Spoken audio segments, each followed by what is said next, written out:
नमस्कार मित्रांनो. आज 4 जानेवारी 2026 कंबाईन ग्रुप बी प्रीचा पेपर झाला आणि या पेपरमध्ये विज्ञान विषयावर जे काही प्रश्न विचारलेले आहेत त्याचा आपण आज डिटेल अनालिसिस करणार आहोत.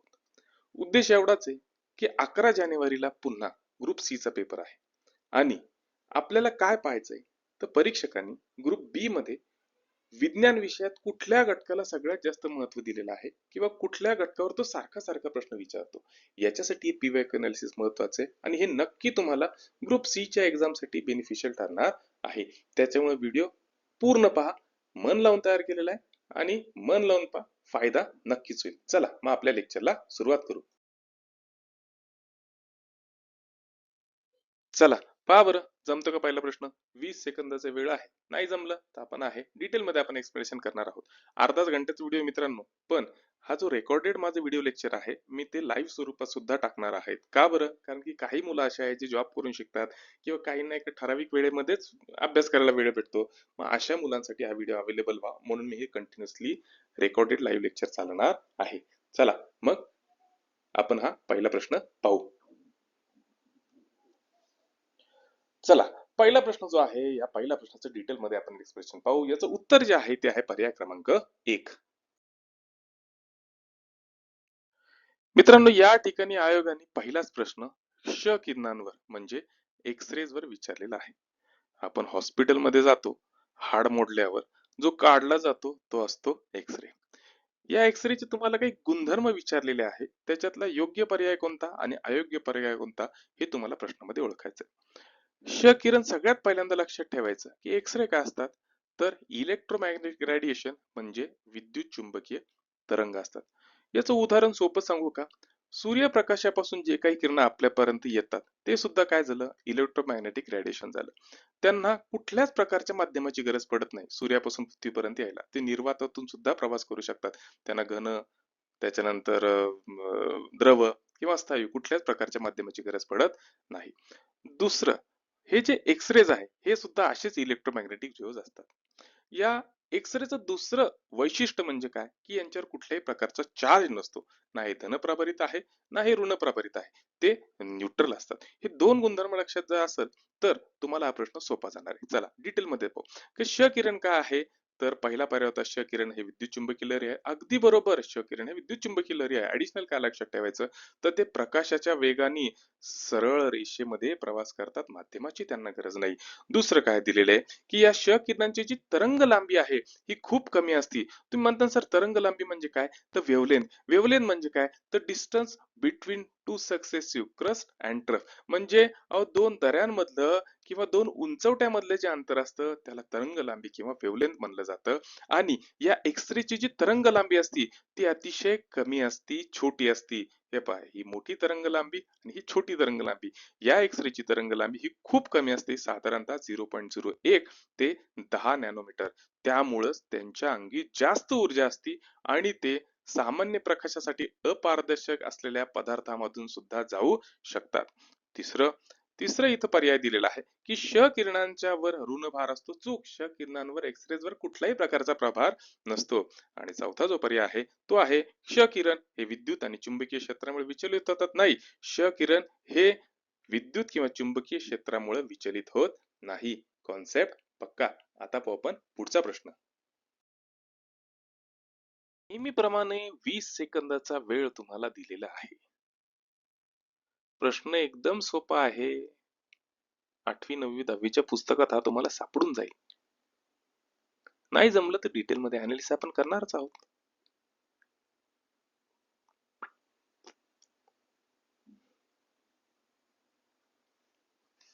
प्रश्न कशावर विचारलेला आहे तर अप्रकट विलयन उष्मा म्हणजेच लॅटेंट हीट ऑफ फ्युजन याच्याबद्दल तुम्हाला सांगायचंय. 4 पर्याय दिलेला आहे, त्याच्यातला योग्य पर्याय ओळखायचा आहे. चला डिटेल मध्ये अनालिसिस करू.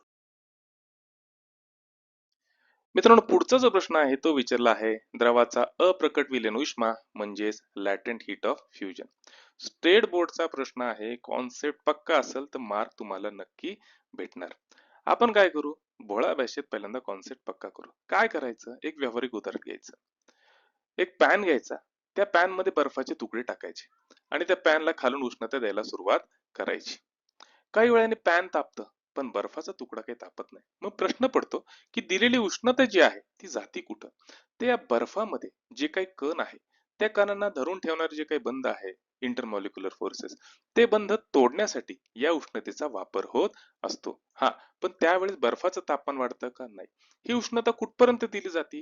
जोपर्यंत बर्फाचं पूर्ण वितळत नाही किंवा स्थायूमधून तो पूर्ण द्रव रूपात जात नाही तोपर्यंत बर्फाचं काही तापमान वाढत नाही.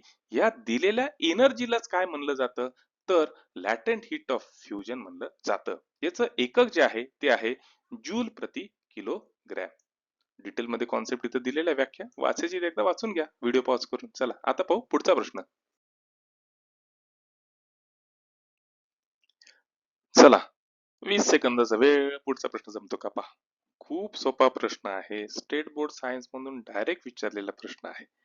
नाही जरी तुम्हाला एनसीईआरटी बिनसीईआरटी करता आलं, स्टेट बोर्ड सायन्स केलं असतं तरी तुम्हाला या प्रश्नाचं उत्तर जमलं असतं. आणि यावेळेसचा जो पेपर आहे सायन्सचा हा थोडक्यात सोपा आहे. टेन्शन सारखं काहीच नाही. चला आता पाहू आपण याचं उत्तर. मित्रांनो, प्रश्न जो आहे आयोगाचा आवडता टॉपिक, काही वर्षापूर्वी 3 वर्षापूर्वीपर्यंत याच्यावर खूप प्रश्न आले होते. कोणता टॉपिक? अल्फा कण, बीटा कण, गॅमा कण याच्यावर विचारले झालेले प्रश्न तुम्ही पाहिलं का? एक्सरेज पण विचारला गेला आयोगाकडून आणि हे आता अल्फा बीटा गॅमा याच्यावर पण प्रश्न विचारले गेलेले आहेत. चला याचं उत्तर जे आहे ते आहे पर्याय क्रमांक 4. कसं ते आपण डिटेल मध्ये क्लिअर करू.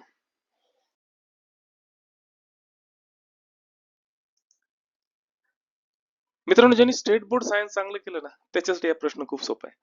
अहो, आपण स्टेट बोर्ड मध्ये 17 वेळेस हा प्रयोग पाहिलेला आहे किरणोत्सर्गाचा. बरोबर आहे. एक शिशाचा तुकडा असतो, त्याच्यामध्ये रेडियम ठेवला जातो, त्याच्यातून जे किरण प्रार्ण बाहेर पडतात त्यांचा अभ्यास केला जातो. त्याच्यावरच आहे. याच्यात पहिलं जे आहे ते आहे अल्फा पार्टिकल. अल्फा पार्टिकल म्हणजेच काय? तर हेलियमचे अणुकेंद्रक असतात हे. याच्यामध्ये 2 प्रोटॉन असतात, 2 न्यूट्रॉन असतात. हे जे असतात हे धनप्रभारित असतात. हे पहा, हे जे आहे धनप्रभारित आहे, साहजिकच मग हे पट्टीच्या ऋण दिशेकडे आकर्षित झालेले आहे.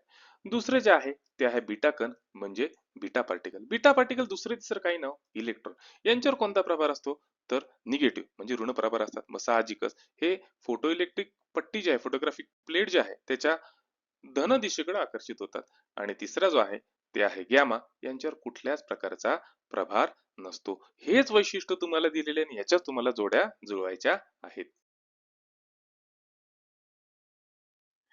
या ठिकाणी जोड्या जुळवताना तुम्हाला युनिट ऑफ रेडिओ ऍक्टिव्हिटी म्हणजे किरणोत्सर्गाचं एकक विचारलेलं आहे. आणि किरणोत्सर्गाचं एकक काय असतं? तर क्युरी असतं. मेरी क्युरी आणि पेरी क्युरी या शास्त्रज्ञांच्या सन्मानार्थ हे एकक ठेवण्यात आलेलं आहे. पुढचं गॅमा.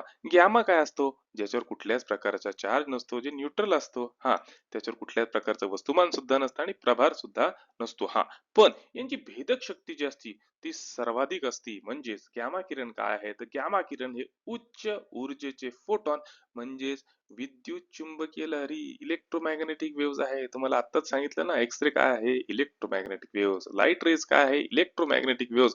अल्ट्राव्हायोलेट रेज काय आहे? Electromagnetic waves. हीट रेज काय आहे? Electromagnetic waves. तुम्हाला याच्यावर प्रश्न विचारला जाईल.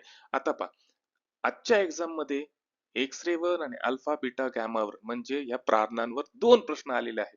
मग एखाद दुसरा प्रश्न पुढच्या एक्झाम मध्ये येऊ शकतो की नाही? येऊ शकतो. आयोग पॅटर्न फॉलो करत असतो. त्याच्यामुळे पीवायक्यूचं अनालिसिस डिटेल मध्ये करणं गरजेचं आहे.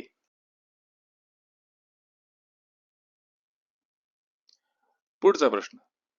कार्बन डेटिंग, कार्बन वयोमर्यादा 10वी स्टेट बोर्ड मधला पुस्तक, स्टेट बोर्ड मधला धडा ज्यांनी व्यवस्थित केला त्याला हा प्रश्न जमला.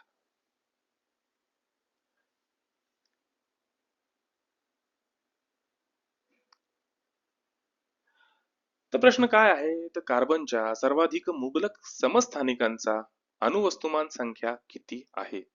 थोडा प्रश्न समजून घ्यायचा की कार्बनचे 3 आयसोटोप आहे. या आयसोटोप पैकी, या समस्थानिकांपैकी निसर्गामध्ये मुबलक प्रमाणात उपलब्ध असणारं आयसोटोप कोणतं कार्बनचं ते तुम्हाला शोधायचंय. आणि याचं उत्तर आहे कार्बन 12. कार्बन डेटिंग जर व्यवस्थित केली ना तर तुम्हाला हे लक्षात येणार, आपला ऑलरेडी कार्बन डेटिंग वरचा एक शॉर्ट व्हिडिओ रिलीज केला होता, त्याच्यामध्ये सगळं मी सांगितलेलं आहे. चला आता डिटेल मध्ये कॉन्सेप्ट पक्का करू. चला मग आता पाहू समस्थानिक किंवा आयसोटोप म्हणजे काय. त्याच्या अगोदर दोन कॉन्सेप्ट पक्के करू. ॲटॉमिक नंबर म्हणजे अणुक्रमांक. अणुक्रमांक काय असतो? अहो, केंद्रकात असणाऱ्या प्रोटॉनची संख्या किंवा केंद्रकाच्या भोवती फिरणाऱ्या इलेक्ट्रॉनची संख्या म्हणजेच काय झालं, त्या अणूचा अणुक्रमांक झाला. मग अणुवस्तुमानांक काय असतो? केंद्रकात राहणाऱ्या प्रोटॉनची आणि न्यूट्रॉनची एकूण जर का संख्या काढली, त्यांची जर का बेरीज केली, तर त्या अणूचा अणुवस्तुमानांक निघतो, म्हणजे ॲटॉमिक वेट निघतं. हा सुद्धा कॉन्सेप्ट पक्का झाला. मग आयसोटोप म्हणजे समस्थानिक म्हणजे काय, की ज्या मूलद्रव्यांचा अणुक्रमांक सारखा असतो पण अणुवस्तुमानांक भिन्न असतो, त्याला म्हणलं जातं आयसोटोप किंवा समस्थानिक. कार्बनचे साधारणतः 3 समस्थानिक आहे: कार्बन 12, कार्बन 13, कार्बन 14. कार्बन 12 मध्ये 6 प्रोटॉन असतात, 6च न्यूट्रॉन असतात. कार्बन 13 मध्ये 6 प्रोटॉन, 7 न्यूट्रॉन असतात. आणि कार्बन 14 मध्ये 6 प्रोटॉन आणि 8 न्यूट्रॉन असतात. आता प्रश्न हा आहे की निसर्गात सगळ्यात मुबलक प्रमाणात अवेलेबल असलेलं समस्थानिक कार्बनचं कोणतं? तर ते आहे कार्बन 12. ते साधारणतः 98.9% अवेलेबल आहे निसर्गात. कॉन्सेप्ट पक्का.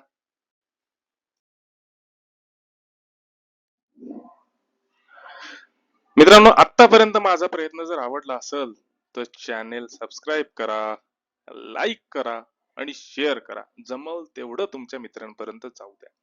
दुसरी महत्वाची गोष्ट म्हणजे मी लवकरच फाउंडेशन बॅच चालू करतोय, जी मेंटॉरशिप बॅच म्हणून ओळखली जाते. या मेंटॉरशिप बॅच मध्ये माझा 1-on-1 कॉन्टॅक्ट राहणार तुमच्यासोबत. फीज काही नाही बरं का, 99 रुपीज फीज आहे, जास्त काही फीज नाही, टेन्शन घ्यायचं नाही. इच्छा असेल तर 9697003561 ला मला व्हॉट्सअप मेसेज करा, मी त्या बॅचला जॉईन करून घेईन. बॅचचं वैशिष्ट्य काय माहिती का, जे जॉब करणारे मुलं आहे किंवा ज्यांना खरंच परीक्षा द्यायची आहे, अभ्यास कसा करायचा ते कळत नाही, पीवायक्यूचं अनालिसिस कसं करायचं ते कळत नाही, पुस्तक दिलं तर अवांतर पुस्तक वाचत बसतील पण त्याच्यातून विचारलं काय जाणार आहे, पुस्तकामध्ये फापड कसारा कोणता आहे, रेफरन्स बुक चांगलं कोणतं आहे, हे सगळं काही शिकवलं जातं. सोबतच पीवायक्यूचं अनालिसिस करून प्रत्येक टॉपिक वर नोट्स काढून घेतल्या जातात. मी आयत्या नोट्स देत नाही, नोट्स काढून घेतो मस्तपैकी. कीवर्ड्सची स्ट्रॅटेजी सांगितली जाते की कीवर्डच्या बेसिसवर अभ्यास कसा करायचा, आणि रोज रात्री डिस्कशन सुद्धा होतं. मुलांचे छोटे छोटे ग्रुप फॉर्म करून त्याच्यामध्ये डिस्कशन सुद्धा चालू राहतं. 99 रुपीज फीज आहे. इच्छा असेल, माझी पॅशन आहे शिकवणं म्हणून मी बॅच चालू केलेली आहे. इच्छा असेल तर 965700 ला मेसेज करा, व्हॉट्सअप मेसेज, मी तुम्हाला बॅचला जॉईन करून घेईन. 1 फेब्रुवारी पासून आपली बॅच चालू होऊन जाईल. त्या मुलांसाठी जे सेकंड इयर, फर्स्ट इयर, 12वी किंवा थर्ड इयरला आहे, की ज्यांना इच्छा आहे की मला अधिकारी व्हायचं आहे, योग्य मार्ग मी दाखवायचं काम करेन. माझ्याकडून जेवढं शक्य आहे तेवढं मी तुम्हाला सोबत राहील. चला मग आता पाहू पुढचा प्रश्न. चला पुढचा प्रश्न, आयोगाचा आवडीचा प्रश्न. आयोग नेहमी विचारतं. मागच्या 3 वर्षाच्या प्रश्नपत्रिका पाहिल्या तर मेटल, नॉन मेटल, धातुके, त्याच्यानंतर संमिश्रे याच्यावर कायम त्यांनी प्रश्न विचारलेला आहे. तोच पायंडा त्यांनी पुढे चालू ठेवलेला आहे. पुढच्या प्रश्नपत्रिकेमध्ये सुद्धा विचारलं जाऊ शकतं. पीवायक्यू अनालिसिसचा बेस्ट फायदा, परीक्षक कशावर प्रश्न विचारतो ते कळतं. इथं काय विचारलेलं आहे तर अल्युमिनियमचे प्रमुख खनिज कोणतं ते विचारलेलं आहे. डोळे झाकून टिक करा. अल्युमिनियमचं प्रमुख खनिज आहे बॉक्साईट. चला डिटेल मध्ये कॉन्सेप्ट पक्का करू. मित्रांनो, आपल्याला तर कळलं की अल्युमिनियमचं प्रमुख खनिज काय, तर बॉक्साईट. पण मग इतर जे पर्याय दिलेले आहे ते कशाचे आहे ते पण पाहणं गरजेचं आहे ना. पेपरला विचारलं जाऊ शकतं. व्हिडिओ 2 मिनिटं पॉज करा आणि मस्तपैकी नोट्सच काढून घ्या.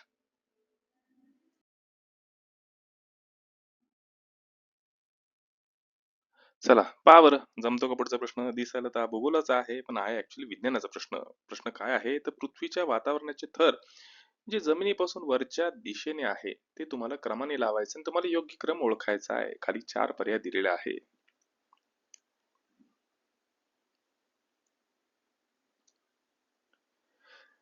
चला तर उत्तर आहे पर्याय क्रमांक 4. सगळ्यात खाली तपांबर, त्याच्यावर स्थितांबर, त्याच्यावर मध्यांबर आणि त्याच्यावर उष्णांबर. डिटेल मध्ये कॉन्सेप्ट पक्का करू.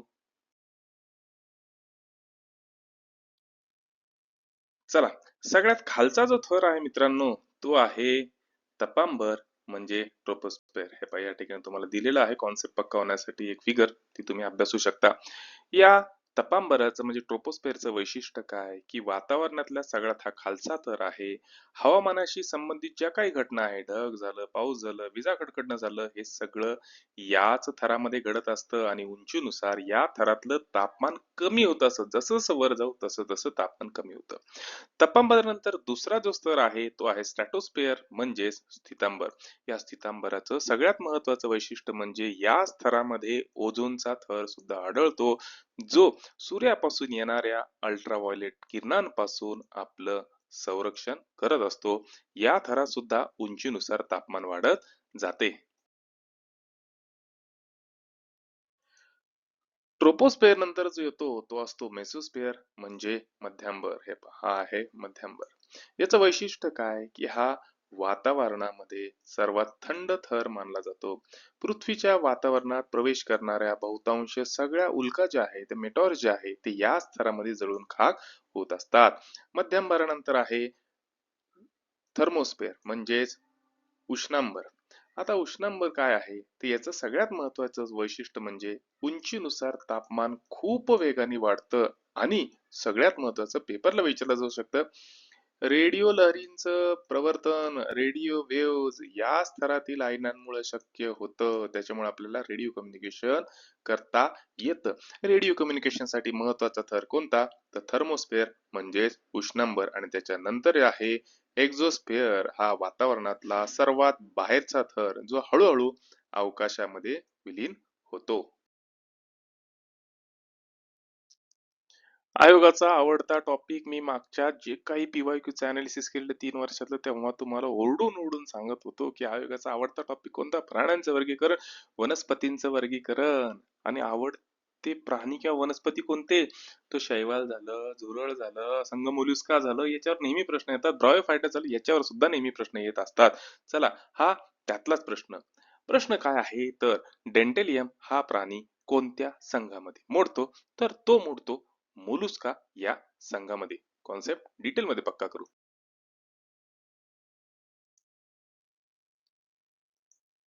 चला, मग आता पाहू हा डेंटेलियम. हा डेंटेलियम दिसतो कसा हो तर डेंटेलियम दिसायला, हे पहा या ठिकाणी ही जी इमेज दिलेली आहे डेंटेलियमची इमेज आहे.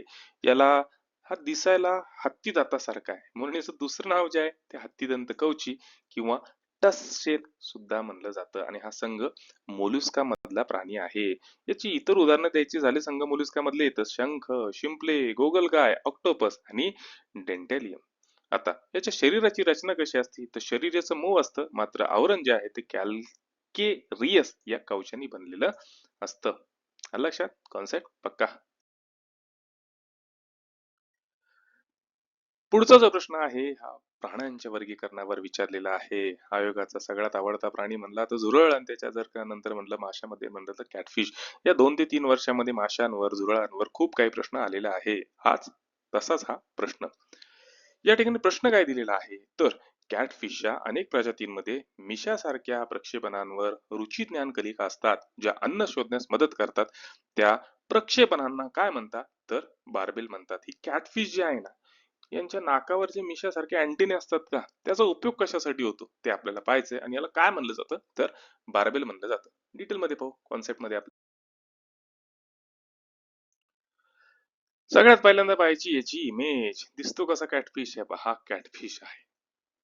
मराठीमध्ये काय नाव आहे मला माहित नाही, पण याला कॅटफिश असं म्हणतात. आपण नेहमी याला पाहतो. या कॅटफिशचे जे अँटीने आहे याला म्हणलं जातं बार्बेल. आणि याचा उपयोग कशासाठी होतो, सगळ्यात पहिल्यांदा या आहे संवेदनाक्षम अवयव. याचा उपयोग अन्न शोधण्यासाठी होतो, धोक्याची घंटा वाजवण्यासाठी होतो, चवीचं ज्ञान करण्यासाठी होतो, स्पर्श करण्यासाठी होतो. त्याच्यावर हजारो अशा रुची ज्ञान कलिका म्हणजे टेस्ट बर्ड असतात, संवेदी पेशी असतात, इत्यादी असे महत्वपूर्ण उपयोग या बार्बलचे म्हणजे या कॅटफिशच्या मिशांचे असतात.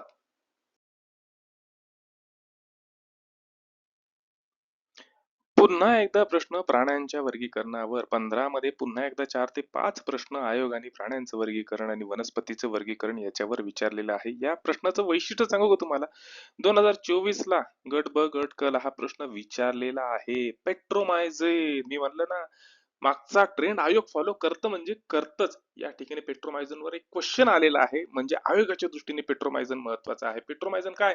अहो, जबडा नसलेला मासा आपण ऑलरेडी आपल्या पीवायक्यू च्या अनालिसिस मध्ये पाहिलेला आहे. चला आता आपण प्रश्न पाहू. प्रश्न काय आहे? तर खालीलपैकी कोणता प्राणी सर्वात आदिम पृष्ठवंशीय प्राण्यांचा गट अग्नाथाशी संबंधित आहे? Which of the following animals belong to the group agnatha, the most primitive vertebrates?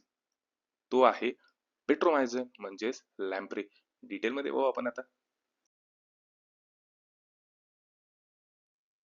हाच आहे प्राणी, तो पेट्रोमायझेन, जबडा नसलेला प्राणी. 2024 मध्ये यांनी एक मार्क खाल्ला होता पोरांचा. 2025 मध्ये पुन्हा एकदा ह्याच पेट्रोमायझनवर प्रश्न आला. चला आता करू कॉन्सेप्ट पक्का. कॉन्सेप्ट काय म्हणते? तर पेट्रोमायझन जो आहे, ज्याला सामान्यतः लॅप्रे म्हणून ओळखलं जातं, हा प्राणी अग्नाथा या गटाशी संबंधित आहे, जो सर्वात आदिम पृष्ठवंशीय प्राण्यांचा गट आहे. खूप जुनं खोड जन्माला आलेला आहे, ज्याच्यापासून सगळ्यांची उत्पत्ती झाली असं म्हणू शकता. हे आहे आदिम म्हणजे प्रिमिटिव्ह पृष्ठवंशी. या अज्ञाताचे अन्य वैशिष्ट्य जर म्हणलं तर यांच्याकडे जबड्याचा अभाव असतो, त्याच्याऐवजी वर्तुळाकार तोंड असतं आणि याच्यामध्ये सकिंग माउथ म्हणजे ते दात्रे दात्रे जे दिसतात ना, ते सक करणारे माउथ असते यांच्याकडे. त्याच्यानंतर आदिम वैशिष्ट्य म्हणजे हे प्राणी पृष्ठवंशीय प्राण्यांमधले सर्वात जुने आणि आदिम मानले जातात. यांच्यावर खवल्यांचा अभाव असतो, यांच्या शरीरावर खवलय किंवा युग्मित अवयव म्हणजे पेअर्ड फिन्स नसतात. याचं उदाहरण जर द्यायचं झालं तर सध्या अस्तित्वात असलेल्या अज्ञात गटातील प्राण्यांमध्ये फक्त लॅप्रे आणि हॅगफिश या दोघांचाच समावेश होतो. मग इतर पर्याय कशाबद्दल आहे? तर इतर पर्याय जो आहे तो दिलेला आहे स्कॉलिडॉन. स्कॉलिडॉन म्हणजे काय? डॉगफिश. हा जबडे असलेला मासा आहे आणि हा शार्कचा प्रकार आहे. त्याच्यानंतर आहे रॅट्स, काळा उंदीर हा सस्तन प्राणी आहे. आणि तिसरा दिलेला आहे लोरिस, हा एक प्रायमेट आहे पण स्तनधारी प्राणी आहे. कॉन्सेप्ट पक्का? ज्यांनी आयोगाचा ट्रेंड फॉलो केला त्यांनी विज्ञान विषयात मार्क मिळवले. विज्ञान विषयाचा अभ्यास तुकडे तुकडे करून करायचा असतो. प्राण्यांचं वर्गीकरण 2 मार्क, वनस्पतींचं वर्गीकरण 2 मार्क आणि कृषी 2 मार्क. येतात म्हणजे येतात प्रश्न. त्याच्यातलाच हा प्रश्न आहे. 20 सेकंदाचा वेळ आहे, संपत आलाय. पहा बरं, जमला का प्रश्न तुम्हाला? तर प्रश्न काय आहे? तर वनस्पतींना कॅल्शियम चयापचयासाठी कोणत्या खनिजाची आवश्यकता असते? तर उत्तर आहे बोरॉन. आता कॉन्सेप्ट पक्का करू. मित्रांनो, वनस्पतींमध्ये कॅल्शियमच्या चयापचय म्हणजे कॅल्शियमच्या मेटाबॉलिझम साठी सगळ्यात महत्वाचं कोणतं खनिज लागत असेल ते आहे बोरॉन. वनस्पतीला फक्त कॅल्शियम असलं तर चालणार नाही, बोरॉन शिवाय वनस्पतींसाठी कॅल्शियम काहीही कामाचं नाही. या बोरॉनचा उपयोग काय? तर सगळ्यात पहिला शोषणात मदत करतं. पुरेसे बोरॉन असलं तर वनस्पतीद्वारे कॅल्शियमचे शोषण आणि वहन सुधारतं. आणि जर बोरॉनच नसलं तर मात्र कॅल्शियमचं शोषण प्रॉपर होत नाही आणि टमाट्यामध्ये ब्लॉसम एंड रूट सारखा आजार दिसतो. याच्यामध्ये होतं काय? तर टमाटर जागेवरच तडकून जातात, झाडावरच. याला म्हणायचं ब्लॉसम एंड रूट नावाचा आजार. इतर खनिजांचा भूमिका जर म्हणलं तर मॅंगनीज हा प्रामुख्याने प्रकाश संश्लेषणामध्ये पाणी विभाजनासाठी महत्वाचा असतो. कॉपर म्हणलं तर प्रकाश संश्लेषण, श्वसन आणि लिग्निन सिंथेसिस साठी महत्वाचा घटक म्हणून काम करतं. आणि झिंक जर म्हणलं तर झिंक या संप्रेरकाचा किंवा झिंक या खनिजाचा उपयोग प्लांट हॉर्मोनच्या संश्लेषणासाठी आणि एन्झाईमला ऍक्टिव्ह करण्यासाठी केला जातो. कॉन्सेप्ट पक्का?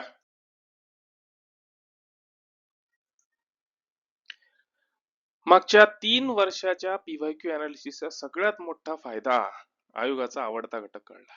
वनस्पतींचं वर्गीकरण, शैवाल खूप वेळेस प्रश्न आलेले 3 वर्षात, ब्रायोफायटा खूप वेळेस प्रश्न आलेले, अँजिओस्पर्म, जिम्नोस्पर्म याच्यावर सुद्धा खूप वेळा प्रश्न आलेला आहे. त्याच प्रकारचा प्रश्न जोड्या जुळवायचा आहे तुम्हाला आणि या ठिकाणी उत्तर जे आहे ते आहे पर्याय क्रमांक 3.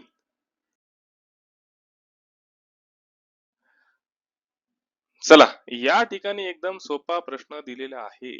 एका साईडला गड दिलेले आहे आणि एका साईडला उदाहरण दिलेलं आहे. पहिले एक्झाम्पल आहे शैवाळ म्हणजे अल्गी. शैवाळ हा थॅलोफायटा या उपसृष्टीतला एक गट आहे.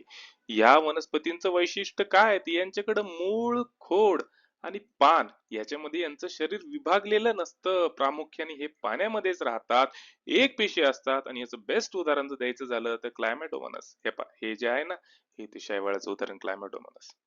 आलं लक्षात? चला, पुढचा जो आहे तो आहे ब्रायोफायटा. ब्रायोफायटा ह्या वनस्पतींना वनस्पती सृष्टीचे उभयचर म्हणजेच amphibian of the plant kingdom म्हणून सुद्धा ओळखलं जातं. पेपरला प्रश्न आहे ना, amphibian of the plant kingdom कोणत्या गटाला म्हणलं जातं? तर ब्रायोफायटाला म्हणलं जातं. का बरं याला अँफिबियन म्हणलं जातं? कारण की ते काय करतात, ते जमिनीवर वाढतात, परंतु लैंगिक प्रजननासाठी पाण्यावर अवलंबून राहतात. उदाहरण द्यायचं झालं तर फ्युनारिया हे मॉस वनस्पतीचे उदाहरण आहे, जे ब्रायोफायटा गटामध्ये मोडतात. हे पहा, हे आहे फ्युनारिया. ऍज इट इज हेच एक्झाम्पल मी माझ्या पहिल्या पीवायक्यू मध्ये दिलेलं आहे. डिटेलमध्ये ते पाहिलं असतं तर हा प्रश्न तुमचा बरोबर आला असता. पुढचा जो गट आहे तो आहे टेरिडोफायटा. टेरिडोफायटाचं वैशिष्ट्य काय आहे, की अशा वनस्पती आहे ज्यांच्यात पहिल्यांदाच पाणी वाहण्यासाठी आणि अन्न वाहण्यासाठी संवहनी युती तयार झाल्या, वस्क्युलर टिश्यू तयार झाल्या. कोणत्या? झायलम आणि फ्लोएम. याचं उदाहरण जर द्यायचं झालं तर लायकोपोडियम. हे पहा, हे जे लायकोपोडियम आहे हे टेरिडोफायटा गटाचं उदाहरण आहे. तेच तच गट सारखं सारखं विचारता आयोग. पुढचा जो गट आहे तो आहे जिम्नोस्पर्म. जिम्नोस्पर्म म्हणजे उघड्या बिया, कपडे न घातलेल्या बिया म्हणजे जिम्नोस्पर्मचा गट, ज्याला ह्या वनस्पतींना अनावृत्त बीजी म्हणजे नेकेड सीडेड प्लांट असं सुद्धा म्हणलं जातं, कारण की त्यांच्या बियांवर कोणत्याही प्रकारचं नैसर्गिक आवरण नसतं. बेस्ट उदाहरण द्यायचं झालं तर सायकस. आजूबाजूला आपल्याला जे शोभेचं झाड दिसतं ना, हे ते सायकस. हे सायकस जिम्नोस्पर्मचं उदाहरण आहे. कॉन्सेप्ट पक्का? मित्रांनो, आतापर्यंत माझा प्रयत्न जर आवडला असेल तर चॅनेल सबस्क्राईब करा, लाईक करा आणि शेअर करा. जमल तेवढं तुमच्या मित्रांपर्यंत जाऊ द्या. दुसरी महत्वाची गोष्ट म्हणजे मी लवकरच फाउंडेशन बॅच चालू करतोय, जी मेंटॉरशिप बॅच म्हणून ओळखली जाते. या मेंटॉरशिप बॅच मध्ये माझा वन ऑन वन कॉन्टॅक्ट राहणार तुमच्यासोबत. फीज काही नाही बरं का, 99 रुपीज फीज आहे, जास्त काही फीज नाही, टेन्शन घ्यायचं नाही. इच्छा असेल तर 9670003561 ला मला व्हॉट्सअप मेसेज करा, मी त्या बॅचला जॉईन करून घेईन. बॅचचं वैशिष्ट्य काय माहिती का? जे जॉब करणारे मुलं आहे किंवा ज्यांना खरंच परीक्षा द्यायची आहे, अभ्यास कसा करायचा ते कळत नाही, पीवायक्यूचं अनालिसिस कसं करायचं ते कळत नाही, पुस्तक दिलं तर अवांतर पुस्तक वाचत बसतील, पण त्याच्यातून विचारलं काय जाणार आहे, पुस्तकामध्ये फापड कसारा कोणता आहे, रेफरन्स बुक चांगलं कोणतं आहे, हे सगळं काही शिकवलं जातं. सोबतच पीवायक्यूचं अनालिसिस करून प्रत्येक टॉपिक वर नोट्स काढून घेतल्या जातात. मी आयत्या नोट्स देत नाही, नोट्स काढून घेतो मस्तपैकी. कीवर्ड्सची स्ट्रॅटेजी सांगितली जाते, की कीवर्डच्या बेसिसवर अभ्यास कसा करायचा. आणि रोज रात्री डिस्कशन सुद्धा होतं, मुलांचे छोटे छोटे ग्रुप फॉर्म करून त्याच्यामध्ये डिस्कशन सुद्धा चालू राहतं. 99 रुपीज फीज आहे. इच्छा असेल, माझी पॅशन आहे शिकवणं म्हणून मी बॅच चालू केलेली आहे, इच्छा असेल तर 965700 ला मेसेज करा, व्हॉट्सअप मेसेज, मी तुम्हाला बॅचला जॉईन करून घेईन. 1 फेब्रुवारी पासून आपली बॅच चालू होऊन जाईल. त्या मुलांसाठी जे सेकंड इयर, फर्स्ट इयर, 12वी किंवा थर्ड इयरला आहे, की ज्यांना इच्छा आहे की मला अधिकारी व्हायचं आहे, योग्य मार्ग मी दाखवायचं काम करेन. माझ्याकडून जेवढं शक्य आहे तेवढं मी तुम्हाला सोबत राहील. चला, मग आता पाहू पुढचा प्रश्न.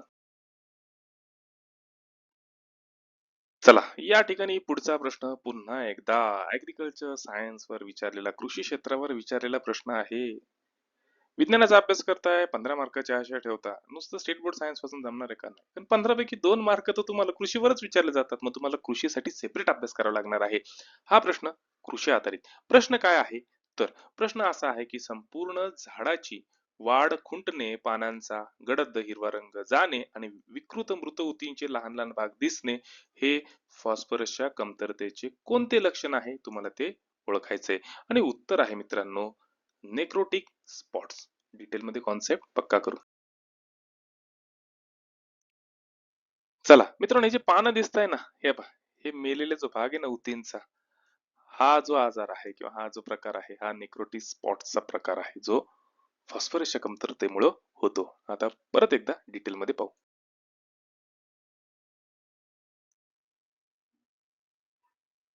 या स्लाइड मध्ये मी एक्सप्लेन काहीच करणार नाही, तुम्ही पॉज करा आणि याच्या नोट्स बनवा. याच्यावर परत एखादा प्रश्न विचारला जाऊ शकतो.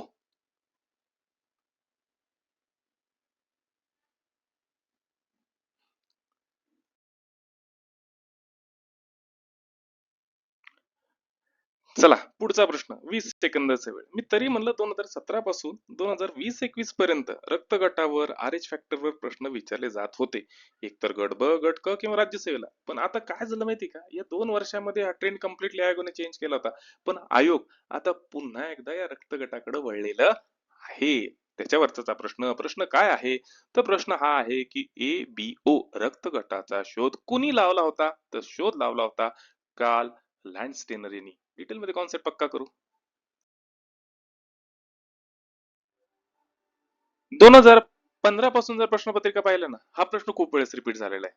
रक्तगटाचा शोध कुणी लावला? तर रक्तगटाचा शोध लावला होता कार्ल लँडस्टायनर. ABO या रक्तगटाचा शोध ऑस्ट्रेलियन शास्त्रज्ञ कार्ल लँडस्टायनर यांनी 1900 मध्ये लावला होता. हे ते महाराज आहे ज्यांनी शोध लावला होता रक्तगटाचा. बरोबर आहे. या महत्वाच्या शोधासाठी त्यांना 1930 मध्ये नोबेल पारितोषिक देण्यात आलं होतं. चौथा जो रक्तगट आहे तो आहे AB रक्तगट आणि या AB रक्तगटाचा शोध लँडस्टायनरचे सहकारी अल्फ्रेड फॉन डी कॅस्टेलो आणि अँड्रिओ स्टर्डी यांनी लावला होता. ऑप्शन मध्ये ऑलरेडी हा पर्याय सुद्धा दिलेला आहे. ज्यांनी हा शोध 1902 मध्ये लावला होता आणि या कार्ल लँडस्टेनर ऑलरेडी सांगितले 1930 मध्ये नोबेल पारितोषिक भेटलं होतं. विल्यम हार्वेक पर्याय दिलेला आहे. त्याचं काम काय? तर मानवी शरीरामध्ये जे रक्ताभिसरण आहे हृदयाचं कार्य कसं चालतं याचा शोध कोण लावला होता? तर विल्यम हार्वे यांनी लावला होता. कॉन्सेप्ट पक्का झाला. पुढचा प्रश्न पहा बरं, जमल तुम्हाला 20 सेकंदामध्ये. वन लाईनर क्वेश्चन आहे, काहीच नाही याच्यामध्ये. या वेळेसचा गट ब चा विज्ञानाचा सेगमेंट जो होता, सेक्शन होता, हा तसा पाहिला तर सोपाच होता. जास्त काही ट्रिकी क्वेश्चन विचारलेले आहे ना. चला प्रश्न काय दिलेला आहे तर जागतिक मधुमेह दिन कोणत्या दिवशी साजरा केला जातो? आणि उत्तर आहे 14 नोव्हेंबर. या दिवशी जागतिक मधुमेह दिन साजरा केला जातो. का साजरा केला जातो? आता पाहू डिटेल मध्ये.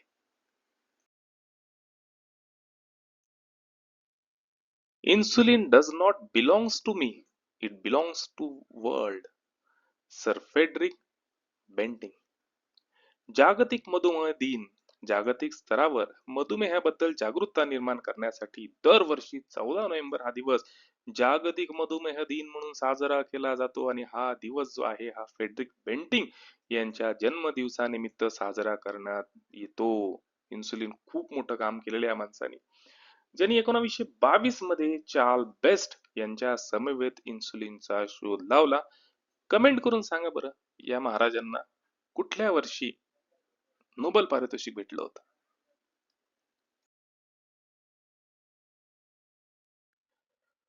पुढचा प्रश्न जीवनसत्वावर. 2024 ची म्हणजे आता जून मध्ये जी 2025 ला जी गट ब गट क ची एक्झाम जी झाली ना, त्याच्यामध्ये जीवनसत्वावर ऑलरेडी प्रश्न विचारला होता. अँटीऑक्सिडंट कशाला म्हणतात? परत आयोगाने पॅटर्न फॉलो केला. जीवनसत्वावर पुन्हा एकदा प्रश्न विचारला. प्रश्न काय आहे?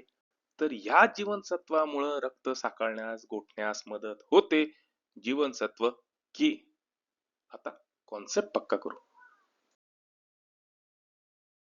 आता हे विटॅमिन के जे आहे हे रक्त गोठण्यासाठी कामाला येतं. आपल्याला माहिती आहे ते अतिशय महत्वाचं आहे रक्त गोठण्यासाठी.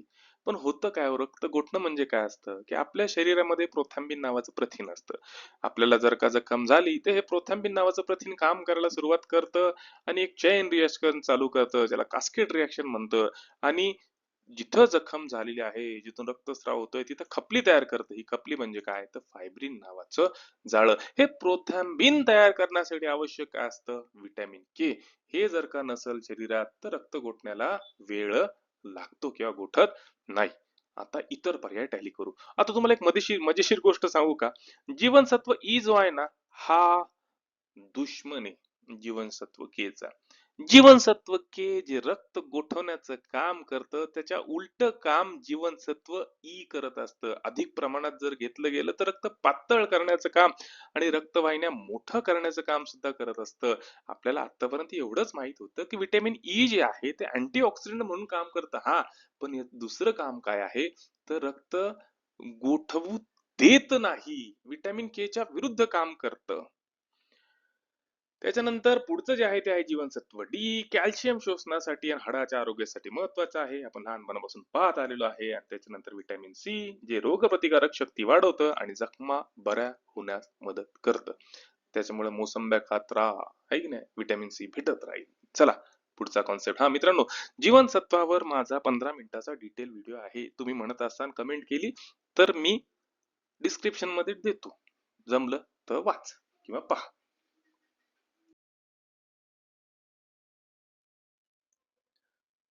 चला, आशा करतो तुम्हाला हे व्हिडिओ लेक्चर आवडलेलं असेल. आणि हे व्हिडिओ लेक्चर मित्रांनो अर्ध्या घंट्याचं लेक्चर बरं का, पण मी लाईव्ह म्हणून कंटिन्यू टाकणार आहे. ज्या मुलांना वेळ नाही भेटतो अभ्यासाला, रात्री दिवसा जेव्हा कधी वेळ भेटतो त्यांना हे लेक्चर कामा आलं पाहिजे, म्हणून माझं रेकॉर्डेड लेक्चर लाईव्ह राहणार आहे. विनाकारण काही कमेंट करू नका की 10 घंट्याचं लेक्चर, 11 घंट्याचं लेक्चर आहे की नाही. चला मग भेटू आपण पुढच्या व्हिडिओ मध्ये. तोपर्यंत मन लावून अभ्यास करा, झटून अभ्यास करा.